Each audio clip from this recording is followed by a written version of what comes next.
WolfTix Radio. Wolf Tickets, what's good, y'all? Wolf Tickets, man. This is WolfTix Radio. I'm gonna revitalize it because what's going on right now within these hip hop streets, within these social media streets. I think this voice that I have is very vital because I'm bringing a unique perspective, and y'all will see. For the past few, if you're just tuning in, you will see that Wolf Tickets has been focused on things that happened in the past. So let me introduce myself. My name is Wolfgang Amadeuz. I am a hip-hop historian, and for those who don't know what hip-hop is, let's start there. Hip-hop is it's an art form. It's a way of life. It's higher infinite power healing our people, and there's 9 elements, and it's essentially what I represent. Now, a lot of y'all think hip-hop, some people think hip-hop is music industry. It's not music industry. It's not entertainment industry. Hip-hop is a way of life, man. You just got to get with it. You know, hip is to know, and hop is the movement. So, with that being said, I'm Wolfgang Amadeuz. I'm just going to bring you guys a little bit of my perspective. I'm born and raised on the West Coast. I started doing this. The irony of it is, what is it? It is 12/21/2024. I did my first episode, I would say, what was it? 2011? And then I was off and on with it for a few years, and you know, I got archived stuff, but just the format, the way that I have it formatted, it just wasn't suited for my podcast endeavors where I'm at right now. So long story short, we are revitalizing the game. This is Wolf Tickets Radio, and I'm just bringing you guys what I said, hip hop. Now, previously on the last episode of Wolf Tickets Radio, I think that was something that I did some years ago. That was some time ago. I just kind of touched bases with a few things that was going on at the time, and I would talk about like certain things within the entertainment industry and speak on things about hip hop. But I think for the most part right now, I'm going to focus on what is hip, what is hop. Again, shout out to my OGs, Professor Griff. I'm going to say shout out to Karis One. Anybody that I mentioned, trust me, I've met them. I'm not one of these clout chasers who just say a name to just say a name. Now, I've met these people, and these brothers and sisters have been very impactful on my life, and I give much gratitude to these people that I speak on. So right now we're at 12/21/24. This is the winter solstice. This is like a very low point in the sun cycle. So there's a lot of things that go on this time. There's a lot of ritualistic things that go on around this time. I'm not going to get too deep into it, but I know for a fact right now that a lot of people are just chilling. So let me chill with you, and let me just say a few things, because right now, look, Dre and Snoop, they just dropped an album called Missionary. It's about a weekend. It's about a week since they've dropped Missionary. Dre and Snoop have not dropped an album together in quite some time. And with this new album, Missionary, so I'm going to keep it way 100 with you guys. I ain't even all the way through with the album. Like, I kind of said, all right, let me go ahead and dig into this album, because I was, taking a little road trip, and I said, while I'm on this road trip, let me dig into this album. And shout out, let me see, shout out to these little young ninjas over there by the 7-Eleven over there off Crenshaw. Y'all been watching my little hair routine a little too close. I'm gonna have to snack y'all up. I'm gonna have to holler at y'all, big homie, and y'all getting a little too comfortable. Y'all don't know who I am. I'm not the biggest, baddest, toughest motherfucker, but don't fuck around and find out. That's all I really gotta say. Do not fuck around and find out. So I say all that to say, I'm gonna just get into some other fuckery. Akademiks, DJ Akademiks. Shout out to DJ Akademiks. You just did a live and you did something that was kind of little unsavory, if you ask me. DJ Akademiks, you're sitting over here going in on a woman. You're going in on SZA, and you're talking about Kendrick, and you're going about talking about SZA and Drake's relationship, so-called, or alleged past sexual relationship. Leave that alone, bro. Don't get into that. Don't get into that business, man. That's real nasty work, man. Cause the title that you had, was Kendrick Lamar and SZA. This is Drake, and this is you as well. Nah, man. SZA was not talking about you. SZA ain't got nothing to say about you, in all honesty. Maybe she was talking about Drake. I don't know. It sounds more like she was talking about an ex-lover. Now let me just give a little context. The topic at hand with SZA and Drake. SZA and Kendrick. SZA and Kendrick are going on tour, and the Grand National Tour. And I already know that's gonna be dope. It's already doing numbers. So SZA just dropped a deluxe album, Lana, I believe, and she had some extra songs, and she had a song with Kendrick. Y'all go check it out. It's okay. It's cool. It's pretty dope. And Kendrick SZA had a few choice words. I think Drake is just. I'm sorry. I think I said Drake. I think is just being a little too touchy, and he's just looking for a moment, if you really ask me. And he threatened to bully SZA because of what SZA said in that song, where he's saying, she could be throwing shots at him. Man, let that go, dude. You let it go. She ain't talking about you, bro. It ain't even that serious. It's just a song. But y'all check it out, and I'll just put Big Ak. Big Ak. I'll put you on notice, man. You may want to pipe it down with all this, Big Ak talk, bro.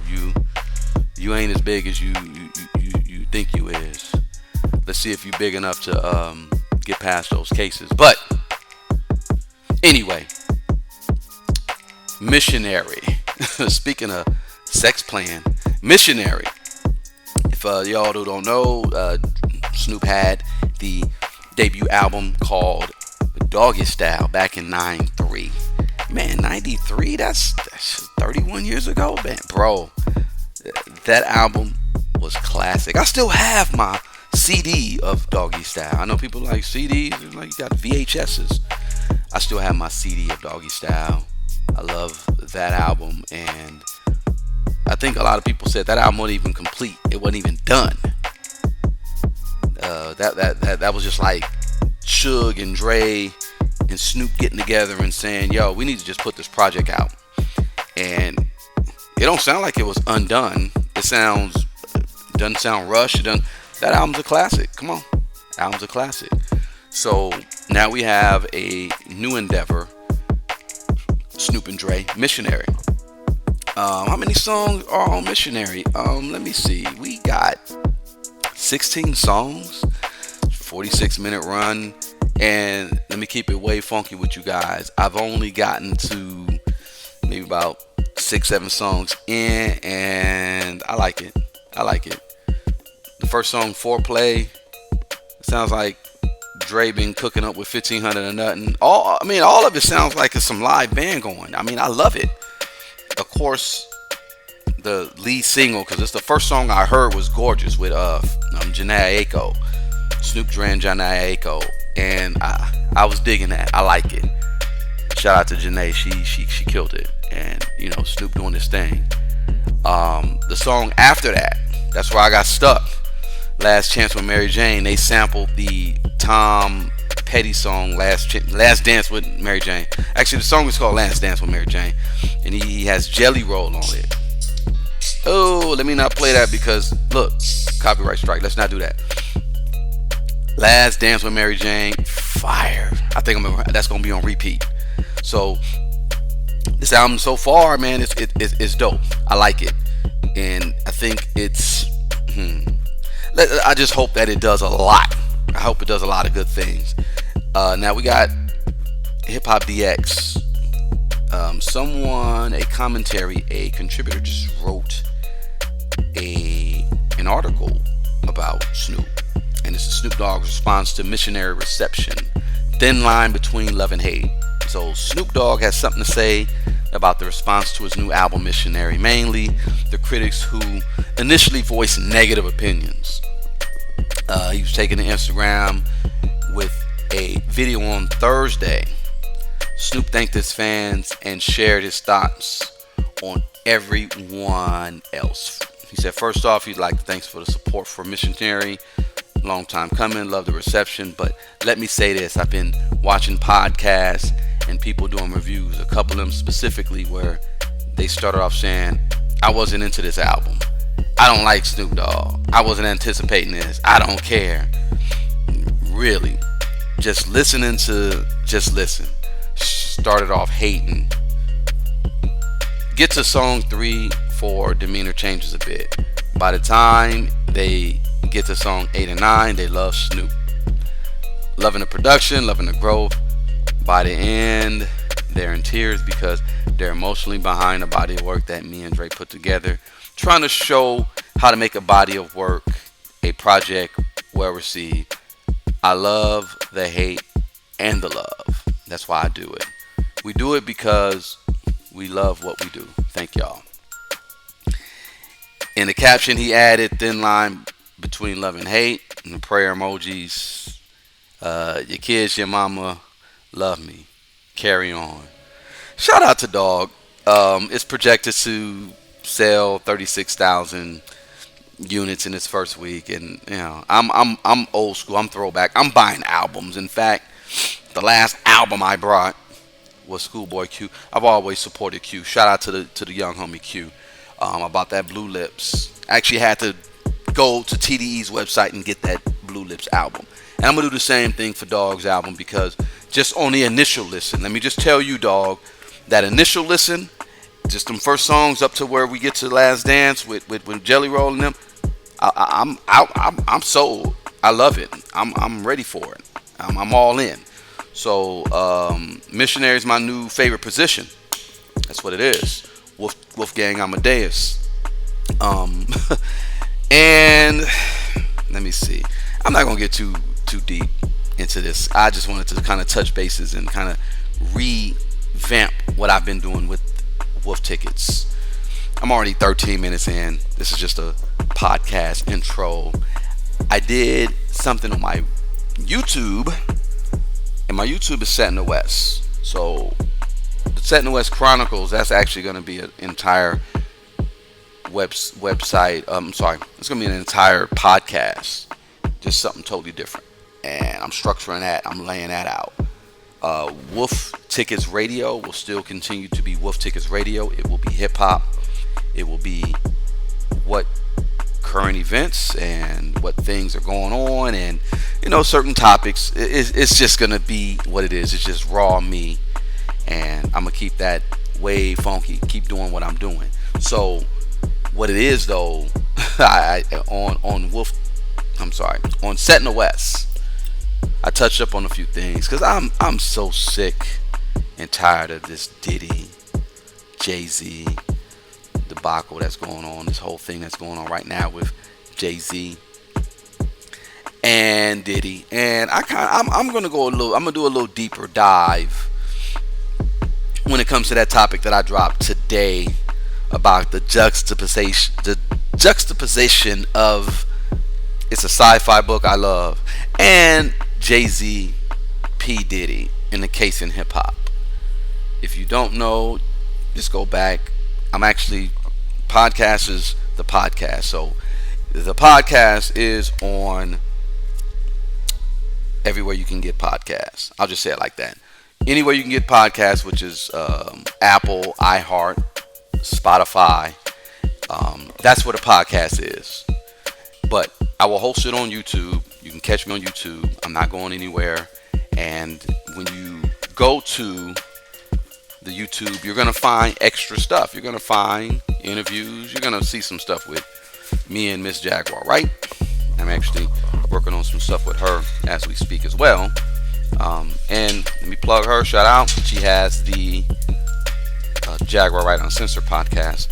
All on the same network, because we're all family. We're all working this whole thing together.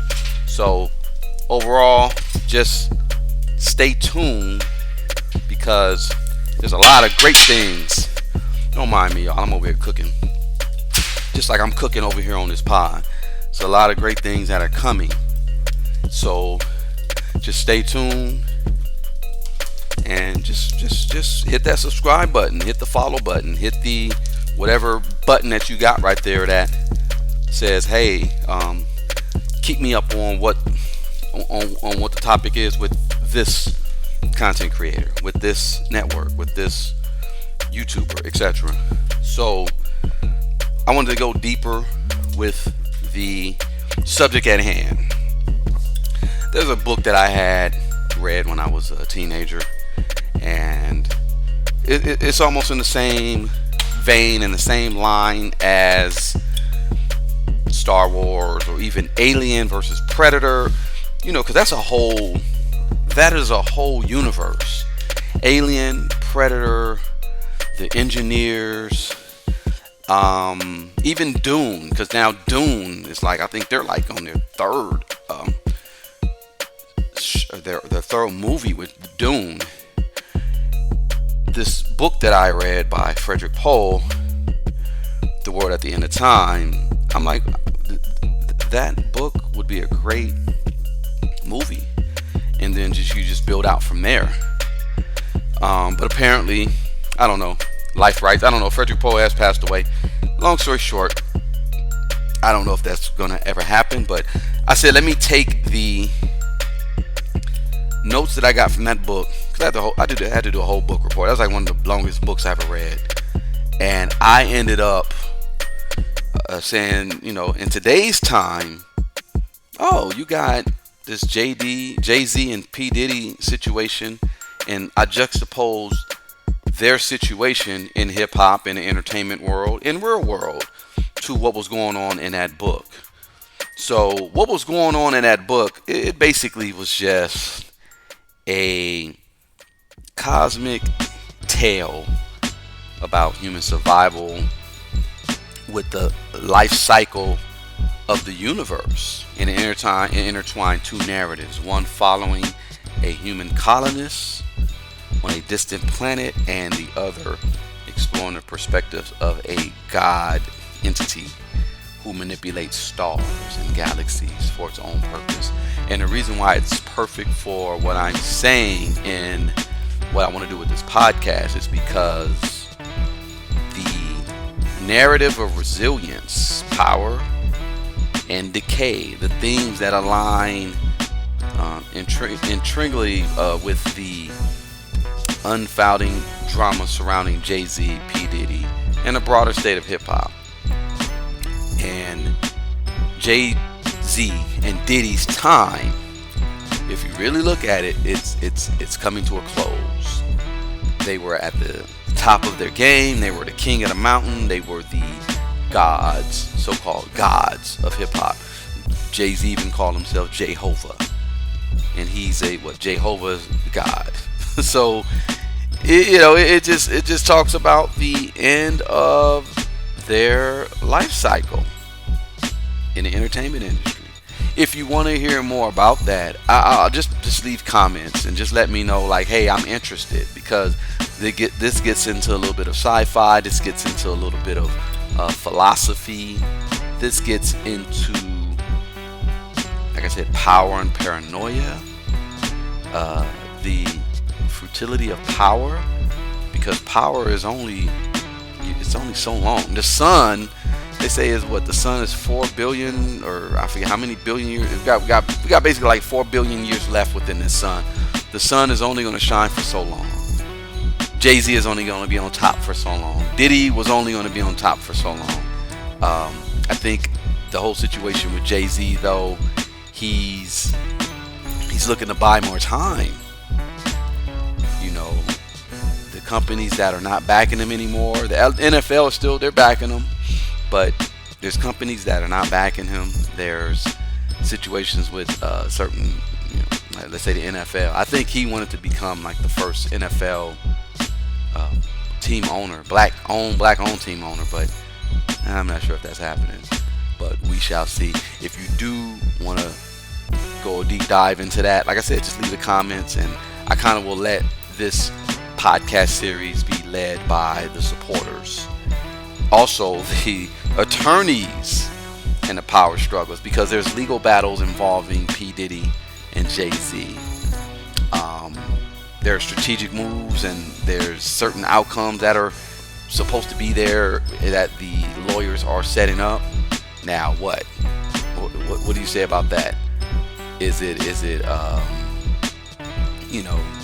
Spiro and his high-profile cases manipulating evidence, narratives, and public opinions to gain the upper hand, just like certain entities.